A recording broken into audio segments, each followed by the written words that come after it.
All right. Let us say hello now to perhaps one of, if not the most talked about men in combat sports right now. You know him by now. He is the problem child. He is Jake Paul. Around 9 or so days ago, he knocked out Ben Askren in the main event of the second Triller event. And on Saturday, he was front and center at UFC 261. You may not have seen him, although they did show him on camera, but you also may have heard the fans chanting his name. Jake, how are you? I'm doing good, man. Thank you for having me, Ariel. Enjoying the beautiful Miami, Florida, enjoying life, enjoying the victory, feeling good about everything. Excited to be on your show. We have a lot to talk about. Things have been crazy, man. Things have been crazy. So excited to be here. When you say, things have been crazy, have you exceeded your wildest expectations in terms of like how crazy this whole experiment in fighting was going to be? I knew it was gonna get to this point. I just didn't think it would be this fast. Mhm. Uh, it, it's sort of taken even me by storm. And man, it's like people just keep on feeding into it. So people are so mad at what I have going on, but then they just keep on feeding into it. So it's like just this snowball that's rolling downhill and compounding, and uh, it's pretty crazy to see, but uh, it's entertaining. And look, I think that combat sports needed some spunk, and it's almost like the WWE is now mixing in with boxing and MMA. When you say feeding into it, what do you mean by that? Like when you say, oh, they're just feeding into it, what do you mean by that? Well, I'm sort of playing a game here. Like I'm just a troll at the end of the day, and so people are playing my game, and I knew it was going to happen when I like started beating all these MMA fighters, but I didn't again think I would have the biggest names in the sport, from Conor McGregor talking about me to Dana White talking about me to Daniel Cormier getting out of his seat to come try and fight me, to John Jones talking about me, to Floyd Mayweather talking about me. The list goes on. I'm sitting there and I'm just like, this is crazy, but I mean, it is all part of the plan. But again, they're feeding into this game. Like I'm under their skin. I feel like the matador, and the whole fight world is the bull. And it's just absurd to see how quickly this compounded. Are you surprised that, as you say, they are falling for your trolling as easily as it seemed? Like did you? I'm sure you thought that certain people would, but like the biggest names, are you surprised that people are actually getting hooked by this? Yeah, I guess I'm not really, because in the fight game there's so much ego, and like emotion and like rage. So when there's a lot of ego involved, and like I'm a troll and I just don't care, and like I come from the internet, so you can't out troll me and you can't out market me. So like essentially it's a game that these people will never win, but they will try to win because of their ego. But then they just end up losing every single time because, like, again, you can't out troll me. And like, so they're coming into my world of like, this is what I know how to do best. Is create content, uh, and get under people's skin. Well, I was saying to someone earlier that you kind of look at everything as content, right? Like everything is promotion for you. So you show up to UFC 261. I'm assuming you're not showing up just to be a fan. You were hoping that they would chant your name. You were probably hoping that something would happen with someone like DC, right? Like you're not just, everything is content for you. And I'm not saying that as a knock, but that's when you say you come from the internet, this has been a secret to your success, correct? 100%. I mean, did you see my TikTok? Yeah, it was well done. It was well That's what done. I'm saying. Like I knew going into it. Like I'm going into the lion's den, right? Like everyone's mad at me in the MMA community. Every fighter wants to fight me. Me and Dana White are beefing. He made the bet against me. I'm gonna walk into the lion's den, and we'll see what happens. Again, I was there as a spectator to support my friend Masvidal, but I knew it was probably gonna get wild. But again, I didn't think it was gonna be that crazy. Like these fighters are fighting in the cage and the crowd is just chanting Jake Paul the whole entire time, which is crazy to me. It's like that was more, it just added to the spectacle, and they just wouldn't stop chanting it all night, which again just gives me more content, builds my brand, and makes me the focus of the whole entire event, you know.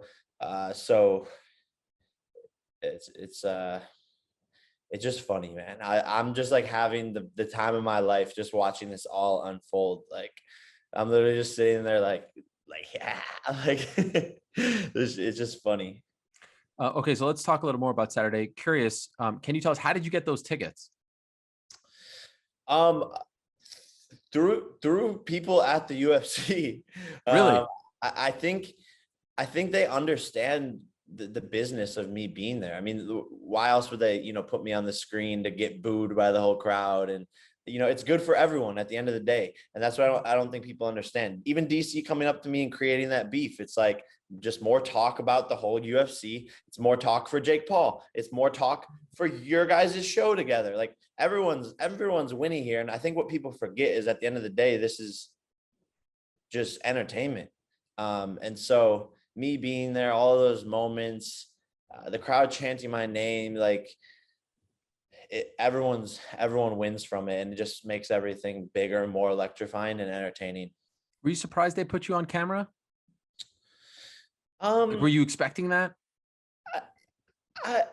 a bit, like, I think Dana White likes what I'm doing, but I'm surprised they even wanted me to come to the event. When I heard about that, they were like, "Oh yeah, we can get you in. Like, we'll give you extra security guards, whatever, blah blah blah." And I was like, "Oh, I thought Dana really really hated me for all the talk." But again, it's just a business, and I don't know. It's like everyone, like I said, everyone's winning from it. Did you talk to Dana while you were there? No. I was wearing a shirt that says, "Where is my money, Dana?" Can you tell me your side of the DC confrontation? Obviously, I've heard his side now. What happened from your perspective, and what did you say to him? What did he say to you from your perspective? Yeah, so I'm sitting. We get to the seats, and of course, I'm sitting like directly behind the commentator's booth, and the crowd like sees me, starts chanting, "Jake Paul, Jake Paul," and DC turns around and like sees me, and he's like staring like right at me, like looking like he's like pissed off, and he like mouths something to me, and I'm just like looking at him like, okay, cool, like whatever. And then there's like a break after the fight, and I see him like take his headphones off and come like charging at me, like fast paced walk. And like before he gets face to face with me, he's like, "This isn't a game. This isn't a game. You better not disrespect me. You better not disrespect me, or I'm going to punk you. Keep my name out of your mouth." And I think his goal was to like scare me or intimidate me. He came up, all macho and like fast and violently, and like put his finger like right in his face. And I was just like, "Okay, guy, like you're not scary. You're 5'8" and chunky boy. And I think when he realized like, "Bro, I'm not intimidated by you at all. Like we can run it right now. Like if you want to do something, do it right now." And I basically said, my immediate response was, "You put my name into your mouth first," which is a fact. So for him to come up to me and be like, keep my name out of your mouth, keep my name out of your mouth. And then for me to be like, "Bro, you talked about me first," which is very, very true. He, after the Ben Askren press conference, tweeted, "Ben is for sure going to win. I saw the way Jake reacted when he got mushed in the face," or something along those lines. That's the first time he talked about me. Then you guys talked about me again on your show multiple times, talked about me the week of the fight, talked about me after the fight, saying, "Oh, that was embarrassing for Ben, da, da, da." I forget what else he said, but then I tweeted him like, "All right, bro, then you represent the MMA community. Like, let's fight. If you're so big, bad, and tough and blah, blah, blah." So that's the only time I mentioned him. And I think that really upset him because I called him a fat boy. And that's when he came up to me and was like, keep your name out of my mouth. I was like, you talked about me first, bro. And if you say, he also said he's going to slap me when he sees me. He said, if I ever see Jake Paul, I'm going to slap him. I'm going to slap him in the face. And then he sees me, I'm right there, arm's length. And he does nothing. Like it's funny. It's funny to me. And I saw he said something about like, oh, I couldn't have beat him up because I was at work and I would have gotten in trouble. Like, bro, are you about your, or are you not about your? Dana White wouldn't have done anything if you wanted to lay hands on me. You had your chance and you bitched out, and it's embarrassing. And you're an embarrassment, and you're not a man of your word. And like I said, like this guy, these guys, man, they have something twisted up in their mind. They don't see reality, how it's really playing out. And they're not, actions speak louder than words, and their words to me at this point are worthless. Okay, so I appreciate your side of the story. I'll correct you on one thing. Daniel Cormier, not an embarrassment. You know, I can't sit here and let you talk about my guy like that. One of the greatest fighters in the history of the sport. I understand what you're saying. He had a chance, but I also understand his point of view that, you know, he was working. I don't think ESPN would have been happy if he would have hit you. But he did say on the show today, which you may have heard, he has actually formally challenged you to a fight. What do you make of this challenge now? It's a mixed martial arts fight because he says, if you want to go, let's go. Of course. Why, no, of course. And I respect you defending your boy. And I don't mean an embarrassment as a fighter. He's a Hall of Famer. I respect him as a fighter. What he's done for the sport is amazing. He's a great wrestler. He's a great striker. I've watched him multiple times. I don't mean an embarrassment that way. I mean an embarrassment like if you are going to say you're going to slap another man, you're going to threaten someone and say you're going to slap them when you see them. And then when you don't do that, that's embarrassing. He as a person isn't an embarrassment, but that's embarrassing. But of course he's going to challenge me to a MMA fight. Of course, you know, but I find it funny because he's challenging me to something I've never trained in. And he's trained boxing and striking and stand-up and has been in there with Stipe, John Jones. He lost those fights, but like he's been in there with the best of the best striking. So why not box? Oh, you want to go against me in something that I've never trained in before? Of course. That's like me finding someone off the streets, literally who has never boxed a day in their lives, and being like, all right, come in here, I'm going to challenge him. What's the difference between that and you fighting Nate Robinson? The difference is that Nate Robinson claimed that he boxed for 2 years and hit pads and trained boxing the whole time he was in the NBA to be on the mitts. And he called me out and said that he was going to beat me and was super confident. And I'm saying he didn't train. I mean, he had no experience. I know you only had one pro fight at that point, and obviously your experience isn't his experience. What he said today on the show was, look, if you want to put my name in your mouth, if you want to talk, if you want to call me names, fat boy, these things, let's fight. No limited skill set. Let's fight. Pretty much no holds barred, what MMA used to be. And I'll teach you a lesson, is basically his stance. Of course. He's gonna duck the boxing offer. And by the way, there's way more money in boxing. So we would make more money in a boxing match. And again, I'm a boxer. I never said that I will beat Daniel Cormier in an MMA fight. If he comes and boxes me, I will beat him. And maybe a part of him knows that. So which is why it's funny. Like, why would he not accept that offer? That if we fought, that would be the most amount of money that he will ever make in any of his fights by far. What do you think he would make for a fight like this? Like if you were to guess, what do you think this generates? I think Jake Paul versus Daniel Cormier does upwards of 2 million pay-per-view buys. Probably right around 2. Are you concerned about, and this is a bit of an aside, but I'm just curious because the story came out about Triller suing people who are you concerned because your audience, is a very, you can still see me, right? Yeah, cut out for a second. Your audience is a very young audience. They're a very smart audience from a technological standpoint. Are you concerned about your popularity rising, but also that meaning more people are illegally streaming your events? Because that's money out of your pocket, right? How do you plan to combat that? Because I don't disagree, by the way. Like, I think you versus DC does do incredible numbers, but I also think a lot of people are going to try to illegal stream that, and that's a big problem. So how are you going to combat that?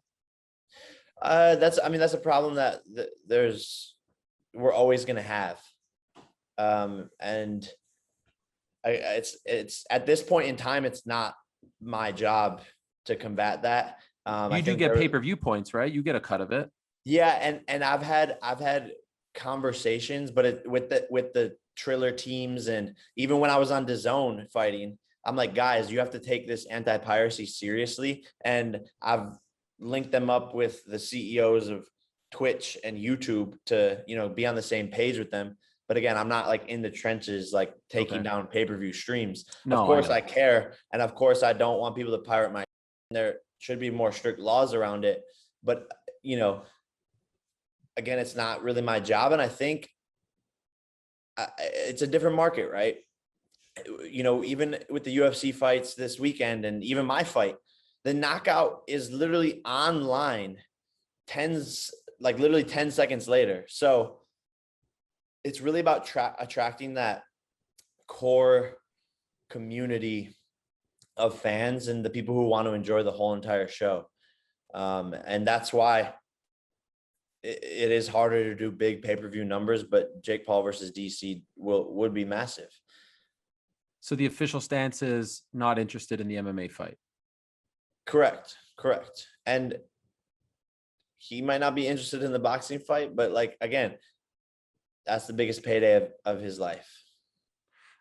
You have talked a lot about finances. I'm just curious. One of the guys guiding your career right now is a man named Nikisa Badarian, who used to be the CFO of Zuffa, was involved in the sale of the company to Endeavor. How much of that insight comes from him, and how instrumental has he been in your career over the last couple of years? Super, super instrumental. I mean, we basically built this thing from the ground up and are playing every card right as it stands. And he's been great. And together we make an amazing duo. And in, 3 professional fights have become the most talked about, most viewed and most watched combat sports athlete in the world. You look at other people in their third fight of their pro career, Floyd Mayweather, like no one knows who he fought and he got paid $7,500. Anthony Joshua, no one knows or watched who he fought in his third fight, and who knows how much he made. Same thing with McGregor, same thing with all of these guys. And so to see how far it's come in the short amount of time at 24 years old is crazy, but it's exciting. And I've put the work in and earned it, like I'm not just waking up off the couch and knocking these guys out. I said it before I fought Ben Askren, and I'll say it again. I'm not letting people forget that literally half of the world, being the MMA community, thought that he was going to beat me. And the guy literally didn't even hit me one time. So I'm not just getting off the couch. This isn't just coming to me easily. And it's not just about the money. Like, I'm here to prove a lot of people wrong and shut a lot of people up. And I love boxing. And I'm good at it. And I know I could take this very far. Let's say the DC thing doesn't come to fruition. You guys can't agree on the sport. Are you going to stick to this Jake Paul versus MMA storyline, if you will, because it does seem to be working at the moment for you? Yeah. I mean, I guess that's how this came about, was me having a list of people that I want to fight and sort of just checking them off one by one. And it started with YouTubers, and then it was fight a real athlete. And then it was all of a sudden fight MMA fighters, and Nate Diaz and I get into beef on Twitter. And so there's people on that list that are mostly MMA fighters. And I think it's what's the most interesting. I think combining the two worlds. The biggest pay-per-view of all time was Floyd versus Conor. That's boxing versus MMA. And so why not keep with that model? And I believe I'm a better striker than 99.9% of these MMA guys. And so when we're matching up from a skill experience level, it's even, and it's who wants it more really in the fight. If I'm going up against these world champion boxers who've been doing it since they're 6 years old, it's just an unfair advantage. I do want to fight boxers. There's people who I'm going back and forth with about potential fights, but I think the MMA community versus the boxing community and sort of that overlap, and the people I want to knock out happen to be MMA fighters. One former UFC champion who does want to box you is Tyron Woodley. He's been very vocal about this. Do you have interest in that fight next? It's definitely interesting. He's a great striker. And he was in Ben's corner for the fight and had a lot to say in the locker room. So I think he would be a good opponent. I think Nate Diaz would be a good opponent. I think Conor McGregor would be a good opponent. And I want to continue to challenge myself. That's what every fighter in their career does. They continue to grow and grow and grow and fight harder competition. Everyone, after I beat Ben, wants me to fight, the best fighter in the world. But that's not how this fight game works. You build up your experience and you match up with people who are at the equal skill level as you. And you see a lot of boxers who fluff their record, like Tommy Fury, for example, fluffs his record like crazy. He's 5-0 against guys who have a combined record of like 10 wins and 150 losses. So you see it all the time in boxing where these guys are fluffing their record, taking easy fights just to get KOs. And, I don't want to do all that. Like, I want to actually challenge myself and go up against, like, the next test for me is go up against like a real striker, and we'll see who that ends up being. I was just about to ask you about Fury. Big name, similar record, similar age. Why not him next? And he's a traditional boxer, right? I know he's young, but like, he's a full-time boxer. Why not him next? Well, here's the reason why, is because no one's ever watched one of his fights. The only reason that people know of him is because of me. And he started talking about me, and his brother called me out on behalf of him. So like, no one's ever tuned into a Tommy Fury pay-per-view. So like, who even knows if he can do numbers at the box office, first of all. And second of all, his like manager, some old guy, goes on an interview and is like, send the contract 50-50. I'm like, bro, like, get out of here with that. Like, this guy only has a name and has gotten press articles written about him because of me. And now you're trying to come in and ask for a 50-50 deal. Like, take it somewhere else. But maybe once he fights someone with a winning record and has a highlight performance, then it makes sense for us to fight.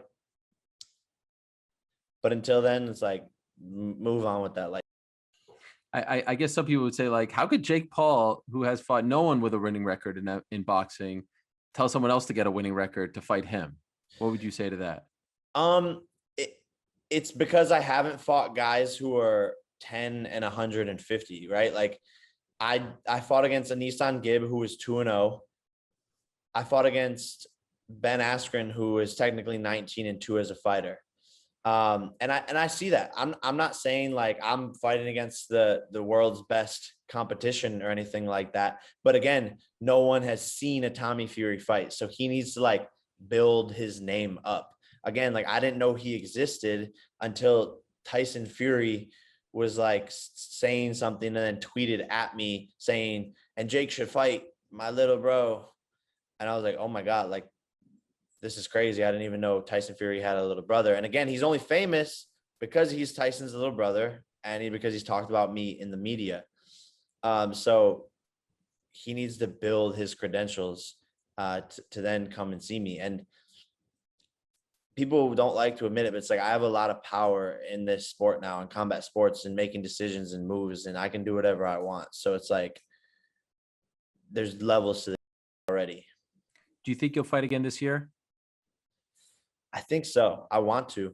Are you I want. targeting a month or a time frame? There's conversations, but it's sort of all up in the air. I fought 3 times in the past 15 months, which is a lot. It's pretty active. So looking at taking some time off, figuring it all out, and I want it to be the right opponent, and I want it to be the right fight. If you had your wish, who's that opponent? Who's the next guy? I think Nate Diaz. Obviously a big fight, but he's still under contract. He still has 2 fights left. He's fighting one of those fights in less than a month, but then you'll have 1 fight left. So why him? It seems like a long shot that would happen. Next, at least. I think people will immediately write me off. Like even someone watching this interview right now is like, oh, this kid's like crazy. Nate Diaz is such a dog. He's going to kill Jake. He's out of his mind, blah, blah, blah. But they're going to tune in and watch, right? And it's 2 massive names. And it'd be a massive pay-per-view. And then when they see me obliterate him, their jaws are going to be dropped, and they're not even going to know how to react. They're going to think it's rigged again. And at that moment in time, I'll be undeniable to fight Conor McGregor because I beat the guy that beat you, Conor. And the Jake Paul versus Conor fight is a massive fight. And so I'm sort of like, why wait? Like I don't need to be in this sport for forever. I'm not trying to have 100 fights. So why wait? Let's do the biggest fights right away. After Nate fights Leon Edwards May 15th, will you and your team approach the UFC about doing something like they did with Mayweather McGregor? There's a precedent now, right? Where they will allow one of their guys under contract to box outside of their platforms. Is this something that you're saying you guys are going to explore? Yeah, I mean, if that's what it takes. It would have to be, right? Because he's still under contract with them. He can't just go and do. I mean, they gave Ben permission, but they didn't get a cut of that show. This one, I think they would want to get a cut of it. Yeah, I mean, look, if he only has a couple of fights left, that doesn't take that much time. That's true. You're not tied to Triller, right? No, I'm only doing 1 fight deal. Do you want to be with them, or do you want to go elsewhere? They're great partners. And we do great business together. So I'd be more than happy to. I'm just trying to make the best decision for what I want to do. And there's multiple people coming at me with deals. And so I just have to make the best decision, of course. A couple of things, and then I'll let you go. Was the Pete Davidson thing for real? Like, did he really go in there and then go to Ben and say, or did you know that was all going down? Like, was that all a work? No, that was for real. Had no idea that was happening. Why don't you call Pete Davidson out? I feel like you'd want to fight him after he said those things about you. I mean, he wouldn't do it. No, but I did say publicly, like, if I ever see him somewhere, I'm slapping out of him, but actually not Daniel Cormier style. It's disrespectful. The guy's out of his mind. You can't blame him. Again, I guess he's a comedian, but it's like, bro, like there's a certain place and time to make fun of people. It's not at their own event. And especially like being two-faced, like coming in my locker room being like, oh, I love you. Like, you're the best. You're going to knock them out, joking around. And then just completely like 180. Another thing that has emerged over the last few weeks, allegations against you from other influencers accusing you of doing things that obviously no one wants to be accused of, sexual assault allegations. Where do those stand? And I know you posted that comment, but where do those stand right now? And how do you feel about these things being said about you? I mean, it's my character of who I am will show in years to come. And I think people will see like, oh yeah, this kid didn't do that. But the damages are irreparable. And it sucks that we live in a generation like that. You deny ever doing any of this stuff? 100%. Never happened. All right. So in conclusion, here we are. It has elevated. You're at the event. Are you going to are you going to Houston as well? Is this going to be like, I don't know if you know the reference, but is this like DX showing up to Nitro back in the day? I don't know if that means anything to you back in the wrestling days when they showed up to a WCW Nitro. Like, are you just going to follow the UFC caravan around until they give you what you want? I don't know. We'll see. I have a lot going on, so I don't know if I can make it to all these fights, but I will say it was one of the most fun nights of my life and had a great time, enjoyed the show, and and I might be at the next event. Who knows? You versus DC in an MMA fight. I think it would be big business. I think you should consider it. I think he should consider. Like, I don't need the money. That's what I'm saying. Like, I'm good over here. So I think you guys would actually get along you both get it. I told him, by the way, he's working himself into a shoot. I don't know if you know it. Like, that's, they say you know what a work is, right? Wouldn't know. What do you mean? Like a work in this is pro wrestling terminology, but a work is when it's like scripted, right? A work and a shoot is when it's for real. So he's working himself into a shoot. He's getting worked up, and now he's turning this into real. And I'm like, you should not be doing this. You are exactly doing what Jake Paul wants you to do. I have told him this publicly and privately. And I asked him on Saturday, I said, do you want to fight this guy? He said, no. I said, well, then why did you do that? Because all that did was elevate all of this. And so then he comes on the show today and said he wants to fight you in an MMA fight. Interesting idea. I get where he's coming from. But it appears as though the request has been denied. Look, man, let's box, DC. Come on. Like, if you're a striker too, jump in the ring, make a payday. And I don't know, though. I don't think he wants to lose his legacy like that. At the end of the day, like, what I've done so far is I'm collecting people's legacies. Nate Robinson snatched his legacy. Ben Askren snatched his legacy. Daniel Cormier probably doesn't want that. All right. We'll leave it at that. Jake, thank you. Appreciate the time. Thank you, bro. We'll talk to you soon. Yep, let's do it. Thanks for watching ESPN on YouTube. For live streaming sports and premium content, subscribe to ESPN+.